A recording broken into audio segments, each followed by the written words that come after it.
Hello again. I have a video for you today about introduction paragraphs. I think introductions and conclusions are probably when I ask students what the most annoying part of writing an essay is, they'll almost always say introductions and conclusions. And I think that's for good reason. I think these, it's kind of been a recurring theme with me that a lot of the things about writing essays are taught really poorly throughout most of the education system. And introductions and conclusions, I think, are probably at the top of the list in terms of things that are taught very badly. Um, okay, so I'm going to start with like some of the advice that you might have gotten in the past about introductions, especially from high school teachers. And then I'm going to give my best advice. Okay, so what have we been told about introduction paragraphs? I think the first thing that comes to mind is the idea that you need a hook, right?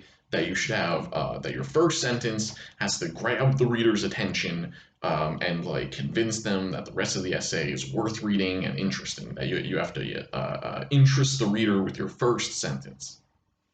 This has always been very strange to me because when I think about it, like if I wrote a whole essay, right? If I wrote 3, 4, 5 pages, and you're just gonna read the first sentence and decide if you want to continue reading or not, like I don't really need you as a reader, right? You can kind of fuck off with that, right? Like why it's such a hostile way, right? It's such a hostile way to imagine your reader that they're gonna just judge you entirely on that first sentence and be like, oh well, this isn't interesting enough for me. I'm my time is so important. I can't waste it on your essay after this first sentence. It's like I just don't think that that's what readers are actually like. Like that's not how I'm reading your essay. I don't think that's how like your imagined audience would read your essay. Like I just don't think that's how anyone reads really. So I'm not a fan of the idea of a hook. Like they told us that you could do these things like have a quote from someone like Abraham Lincoln said that justice is whatever, or like maybe a worse version of this is people will quote like the dictionary, like Webster's defines justice as you know I don't think this is really helpful. I don't think that's even very interesting, honestly. um or like people say like ask a question, right? Start with a question. I think this can be done the right way. It can work to start with a question, but it's got to be like a serious question. It's got to be a real question that's going to make people think. It can't just be like maybe the worst example of this.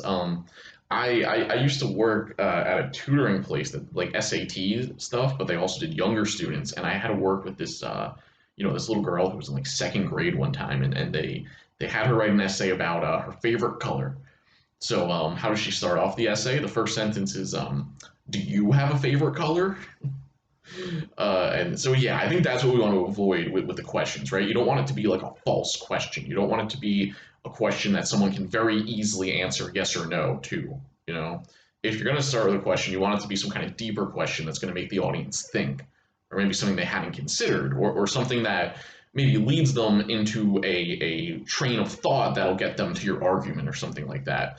I wouldn't just ask like a simple yes or no question just because like, look, I'm asking a question. Um, so yeah, I think a lot of these things that they tell us about doing a hook are generally don't really work, and I think we know that. I think as writers, like we sense that it's kind of bullshit, this idea of a hook. So I would take some of the pressure off of that first sentence. I wouldn't worry about your reader going through the first sentence and then just abandoning the essay. If that's how they are, we don't need them. What can we do instead?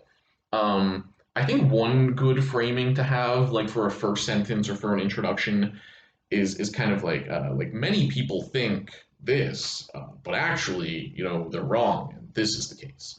I think that's a good way to do it because I think that does like give someone a reason to read the essay, even though I think that's overstated how much we need to do that. But like, if what you're saying, if you start off the essay by saying like, a lot of people think this, but actually like they're wrong, then the reader might be like, oh well, I thought that, so now I'm going to continue reading or whatever. But again, I wouldn't really put too much pressure on the first sentence like that. Other things we can do for an introduction. I think we want to go from like something general to your more specific argument. So like whatever your topic is, you might want to say like a few sentences just about the topic itself, and then get into what your argument is going to be in this essay. If someone was writing an essay about like the environment or something, you could start off just with some general information maybe or like background on the topic, and then get to like the specific thing that you're going to argue in this essay, right? Kind of lead up to the thesis. I would probably try to have the thesis in your first paragraph. You know, it's not really not a hard and fast rule, and I think we've read essays probably that don't have the thesis in the first paragraph. But I think professors generally will expect the thesis to be in the first paragraph. And we've talked about the thesis, how it doesn't just have to be one sentence. It doesn't have to be the last sentence of the first paragraph. But you probably do want to give the audience a sense of your argument by the first paragraph. You do probably, I would say, want to like preview the argument. If you're writing like a standard like argument essay, then yes, I would say by the end of the first paragraph, the audience should know what your argument is and at least be able to see kind of where you're going to go in the rest of the essay. So yeah, I would say my best advice is to kind of start with the general stuff about the topic and then get to your specific argument and then kind of set up the rest of the paper a little bit. This still doesn't make them very easy, you know, or it doesn't make them easy to write them very long. But I would just focus on like don't worry about the idea, the hook thing. Worry more just about showing the audience like what your argument's going to be and telling them, you know, your thesis and stuff. Um, Maybe my best piece of advice on writing an introduction paragraph is that you don't need to write it first. It doesn't have to be the first thing that you write. I think we're conditioned to do this mostly because we've had to write so many timed essays in our lives, you know, like for the standardized tests, give you like 40 minutes or whatever. Awful. But when you do that, obviously you have to write it in order, you know, because it has to be done very quickly, so you have to do it in order. But you know, we're writing our essays over the course of weeks and like a month even.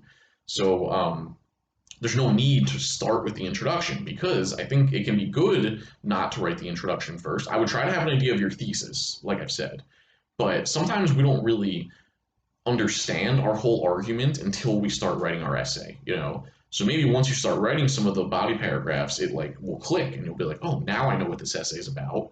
And then if you've gone through that, it'll be a lot easier to now write the introduction, right? Because sometimes we don't really know exactly what we want to say until we start saying it. I think that's something from the shitty first drafts essay. Um, so like, don't feel like the introduction has to be the first thing that you write. Don't be afraid if you feel like it's easier to start with a body paragraph and then go back to the introduction. I think that can definitely work. I've done it before. I've written essays where I'll start with like gathering quotes, you know, from like research, or if I'm writing about literature from like the story or whatever, and I'll just put the quotes on my Word doc, and then I'll kind of like explain the quotes and introduce them and like build my paragraphs like from the inside out around the quotes, and then eventually go back to do the introduction. So yes, I think that's kind of the best way for us to try to think about an intro paragraph. I think this is better than the way that they've given us before. So that's kind of just for like for any essay, right? This would be my advice for the introduction, really for any kind of essay that you're writing, any sort of argument or persuasive essay. Now, for a literary analysis essay specifically, how would this work? Well, in terms of like I was saying, talking about the general topic and then getting into your argument. If you're writing about gender, I would start off maybe just talking about like some stuff about gender, like if you're going to talk about possessive relationships, maybe start off by saying something about that and how common it is and how it's bad and why we should care about it and stuff. Or if you were going to write about like objectifying or something like that, like as a problem, you could start off by explaining what that is and why it's bad, and then be like, okay, and now we'll look at the story, like the story Araby like shows this point clearly or whatever. So I would start off with just, or if you're doing the history topic, you know, obviously you start off with some stuff about, you know, World War I or the women's rights movement or whatever it is, and then get into like now the story Araby shows this by whatever, or you know, the stranger, whatever story you're doing. So I would start off probably by talking about like the topic that you're going to be looking at, and then by the end of it, getting to your thesis about the story, you know. Yeah, I think that's my best advice for doing this. Okay, see you later.